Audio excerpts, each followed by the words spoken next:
tesia egiten nabil, 3. urtean, diseinu berrikuntza zentroan, presizuki diseinu inklusiboko alorrean. Tesia egiteak aukera eman dit jende berri pila bat ezagutzeko, testeatzeko,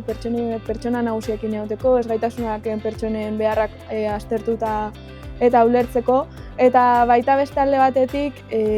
lortu dituten emaitzak eta ondorioak baita aurkezteko bai kongresutan, bidaiatzeko, ferietan joateko, eta beste alde batetik baita lortutako emaitzak modu sozialau batean aurkezteko, bai irratian, telebistan eta Voy en el 4º año de doctorado en el departamento de mecanizado de alto rendimiento. Las curiosidades que tengo, pues cada vez que intento buscar una solución, y yo creo que el desarrollo que he tenido durante estos 4 años pues me ha cambiado mucho mi manera de pensar, mi manera de ver las cosas y siempre intentando buscar una solución a todos los problemas que veo.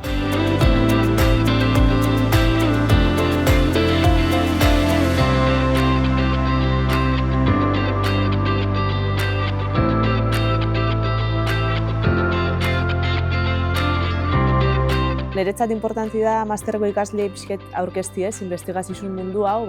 entorno hontan oso industrializau edana, enpresa eta asko jotze deula, baina badago beste alternatiba bat, beste bide bat, pixket investigatzie dana, ez dunak entzen enpresakin ez da honiken relazioik, baina beste erabateko relazio bat erakusteko.